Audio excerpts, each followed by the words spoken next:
Radio Clédou, c'est tout un monde entre vos oreilles.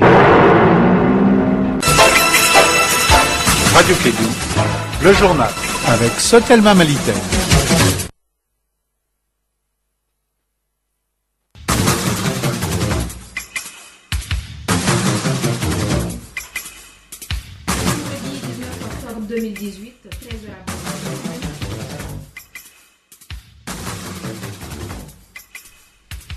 Vendredi 19 octobre 2018, 13h à Bamako et même heure dans la région de Gao. Bonjour à tous et bienvenue dans votre journal. Les titres avec Harounaba.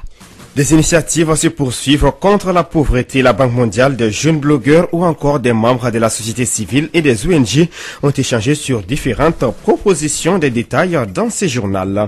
Les journalistes à l'école des premiers secours, ils étaient une vingtaine à suivre la formation sur les b.a.-ba du secourisme. Astan Diawara va nous donner d'amples informations. Le ministre français des Affaires étrangères Jean-Yves Le Drian était ce jeudi en Côte d'Ivoire pour lancer les hubs franco-ivoiriens pour l'éducation. On en parle dans l'actualité internationale. Enfin, sport, la Ligue du district de Bamako a lancé son tournoi. On en parle dans l'actualité sportive. Ce sont les titres de ce journal.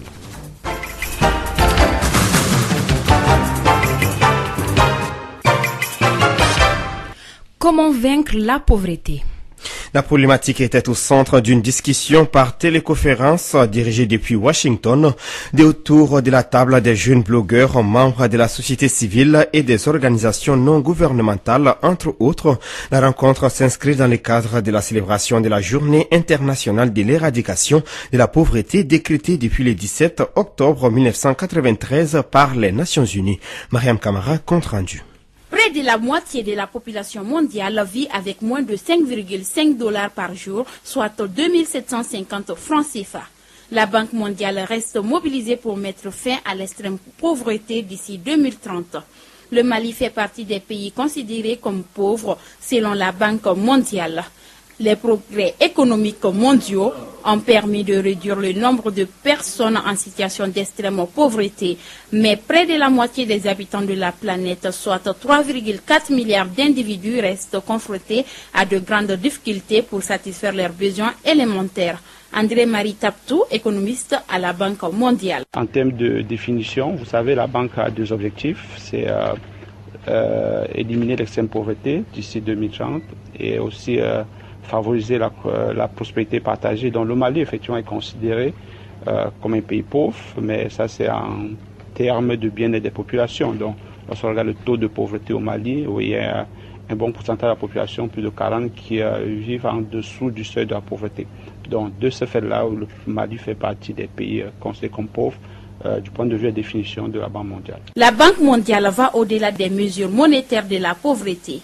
Le poids de la pauvreté pèse beaucoup sur les femmes et les enfants à travers le manque d'accès à des services convenables comme l'eau, l'assainissement, l'éducation et l'électricité. Oui, pour augmenter le bien-être des populations, même sorties de la pauvreté, donc vous avez suivi tout à l'heure notre vice-président qui mentionnait certains points. Mais déjà, il faut dire que la pauvreté est multidimensionnelle, donc il n'y a pas qu'une seule dimension. Mais aujourd'hui, on met l'accent sur l'éducation, donc le renforcement du capital humain et de la bonne éducation, c'est-à-dire que donner les moyens à un individu de se trouver un bon emploi. Donc il faut déjà qu'il soit qualifié, donc renforcer le capital humain. Puis il a mis l'accent aussi sur la santé et que la malnutrition.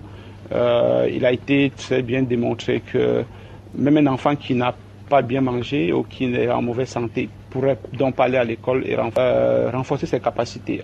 En marge de cette journée, la Banque mondiale du Mali a organisé un concours entre les blogueurs du Mali sur le thème « La jeunesse africaine et les emplois de demain ». Merci Mariam Kamara, initier les zones des médias au premier secours. C'est l'objet d'une session de formation de 3 jours à l'endroit d'une vingtaine de journalistes maliens. Elle a été initiée par le Comité international de la Croix-Rouge CICR en partenariat avec la Croix-Rouge malienne. On fait le point avec Astan Diawara. Cette rencontre de 3 jours permettra aux hommes de médias de s'enquérir des informations nécessaires concernant le premier secours pour sauver des vies humaines. Jean-Nicolas Marty, chef de délégation du Comité international de la Croix-Rouge, CICR. Il est conçu et préparé pour que notre coopération avec la presse, les journalistes, les médias se passe au mieux. Parfois, nous n'avons pas grand-chose à offrir à la presse en termes d'information, mais parfois nous pouvons aussi offrir des formations en termes de droit international humanitaire et en termes de premier secours, les gestes qui sauvent. On espère que ça ne se produise jamais, mais on ne sait pas quand on est en reportage, quand on est sur le terrain, ce qui peut se produire, que ces gestes qui sauvent, que ces apprentissages faits ici puissent un jour servir à sauver des vies. Selon Traoré Urokiatou Maïga, formateur, la Croix-Rouge œuvre pour venir au premier secours des communautés en détresse. Le premier secours, ça veut dire qu'on forme les populations. On a des brigades d'urgence sur l'ensemble du territoire qu'on forme chaque année. Que s'il arrive des catastrophes dans les communautés plus éloignées des services de santé, pour que ces secouristes-là puissent assister les populations. Parce que le premier secours, ça concerne tout le monde, parce que ça fait partie de la vie. Du côté des participants, c'est la satisfaction qui s'élisait sur les visages à l'issue de cette formation. Je dirais beaucoup de choses parce que quand on parle en fait de premier secours, en longueur de journée, les gens ne font pas attention à ces choses. Les 3 jours qu'on a suivis, que ce soit en théorie ou en pratique, j'ai beaucoup appris et surtout que ces petits gestes qu'on les appelle les premiers secours peuvent vraiment nous sauver la vie. Cette formation est venue à bon moment, étant donné que c'est une formation sur les premiers soins. Les dangers ne préviennent pas. Ce que nous avons appris ici va prochainement nous permettre d'intervenir, va nous permettre de sauver des vies. Le CICR compte organiser au mois de décembre prochain une formation sur le premier secours à destination d'autres couches socio-professionnelles. Notre reporter Astan Diawara, désormais aguerri aux notions des premiers secours d'une formation à une autre, les stagiaires du collège sahélien de sécurité CSS viennent de terminer une session de formation de 5 jours. La communication face aux enjeux sécuritaires, c'était le thème retenu pour cette session. Elle était organisée par le collège sahélien de sécurité CSS. Elle regroupait les ressortissants du pays du G5 Sahel. Écoutons Terry Viri, expert, projet collègue sahélien de sécurité au micro d'Etienne.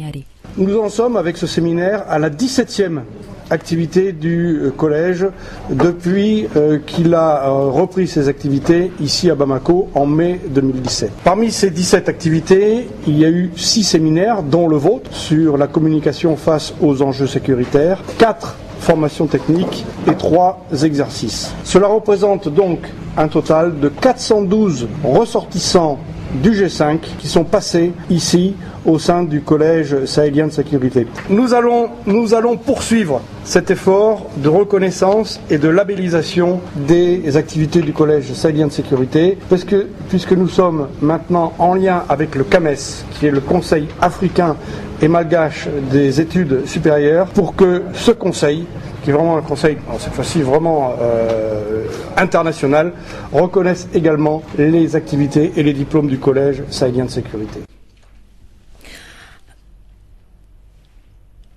À l'instant, c'était Thierry Viré, expert projet collège sahélien de sécurité au micro d'Etienne Niari.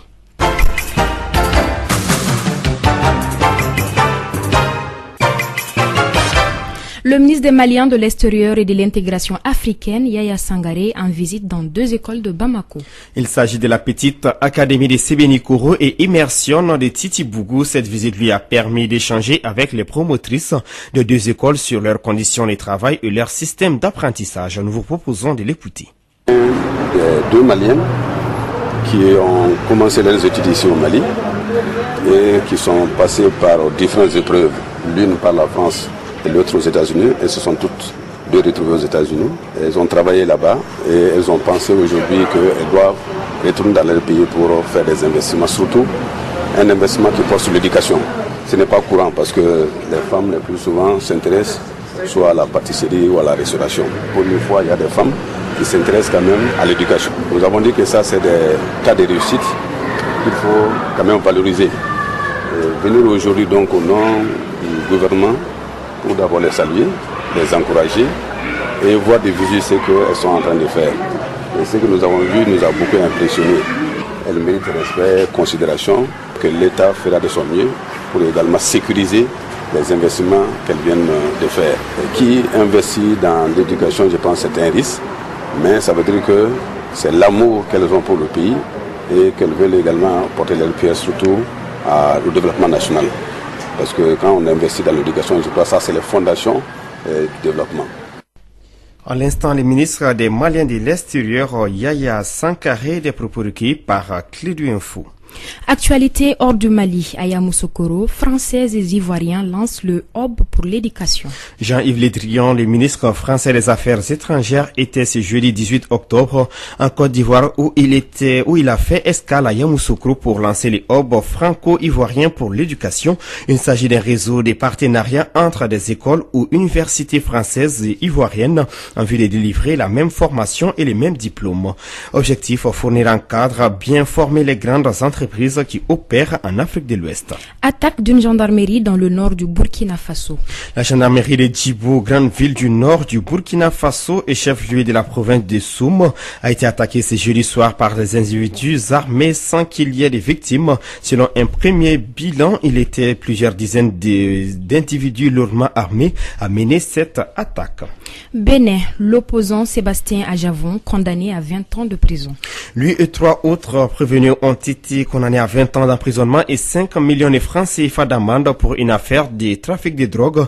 Dans un verdict rendu à Porto Novo, c'est la Cour de répression des infractions économiques et du terrorisme qui a rendu ce verdict. Aucun des prévenus était à présent à l'audience et un mandat d'arrêt international a été émis contre eux. Présidentielle au Cameroun, tous les recours rejetés par le Conseil constitutionnel. Le Conseil constitutionnel camerounais a rejeté dans la nuit de jeudi à vendredi les derniers des 18 recours post-électoraux déposés après la présidentielle du 7 octobre dernier, celui de l'opposant Joshua Ozi du Front social et démocratique SDF, principal parti d'opposition selon les médias d'État, c'est vendredi matin. Il est 13h13 dans les studios d'Ilibaba Sissoko.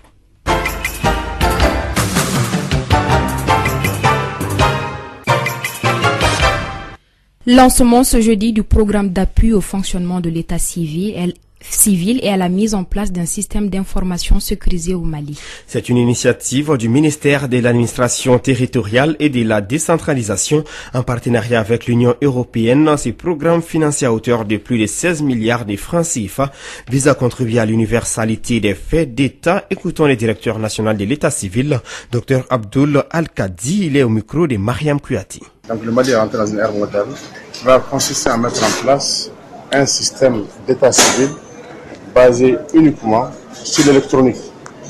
Ça veut dire qu'on aura désormais, au lieu d'avoir des registres physiques, on aura désormais des registres, un système informatisé qui, de la base, c'est-à-dire des centres d'état civil jusqu'au sommet au niveau de Bamako, où on aura une base de données biométriques avec, il y aura une interconnexion qui va consister à mettre en place des informations fiables et sécurisées de l'état civil. Ce projet consistera à redéfinir tout notre arsenal juridique par rapport à la question et renforcer le cadre juridique. Ce projet aussi consistera à dégager une grande souplesse. Sport en bref avant de refermer ce journal. La première journée de la Coupe de la Ligue du district de Bamako s'est poursuivie hier jeudi au stade Mamadou Konaté. Il n'y a pas eu de vainqueur entre les Yélé Olympiques et la Somme. Les deux équipes se sont neutralisées, imbues par tous les détails de l'actualité sportive après ce journal. Dans votre magazine des sports, c'est tout pour cette édition, la deuxième des Clés de l'info. Merci à l'ensemble de la rédaction et à vous pour votre constante fidélité et présentation. Arunaba et Bibata Mamoutouré. Retrouvez tout de suite Bibata pour la page électe.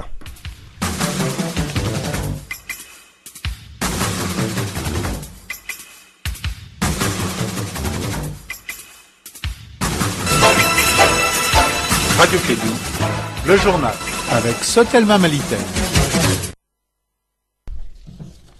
Bonjour à tous et à toutes et bienvenue dans la page Elect. Le coordinateur de l'Association malienne des droits de l'homme, AMDH, M. Idrissa Traoré, a fait un exposé sur le rôle des médias dans la gestion de la crise.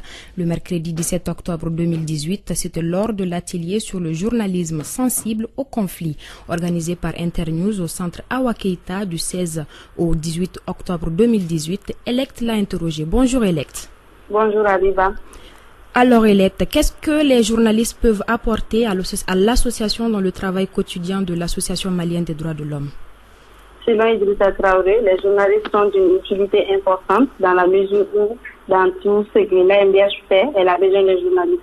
Non seulement pour les relayer l'information, mais aussi pour éclairer la lanterne de l'opinion nationale et internationale sur ce qui se passe en termes de violation des droits de l'homme et surtout sensibiliser les populations par rapport à leurs droits et devoirs. Les journalistes peuvent également être utiles pour la MDH dans le cadre de la résolution des conflits. Ils sont un vecteur de communication non négligeable, mais tout en restant dans une ligne de neutralité et d'impartialité, ce qui veut dire qu'ils doivent écouter toutes les parties. Alors, mais est-ce que souvent les journalistes peuvent gêner l'Association malienne des droits de l'homme dans son travail? En soi, non, dit le coordinateur de la MDH, mais certains journalistes, s'ils ne font pas bien leur travail, peuvent les gêner. Idrissa Traoré a pris l'exemple d'une publication dans la presse qui a écrit des mots vraiment gênants sur la MDH. M. Traoré est persuadé que les journalistes sont des acteurs incontournables pour eux, mais s'ils diffusent des informations qui ne sont pas exactes ou qui sont diffamatoires, cela peut nuire à leur travail. Objectivement fait, le travail du journaliste est basé sur des respects des principes et des valeurs qui sont ceux du défenseur des droits humains. Alors merci pour tout Elect, bonne journée. Merci à vous. Voilà, c'était tout pour la page Elect. Merci à vous de l'avoir suivi. Ici, Radio Clédou, c'est tout.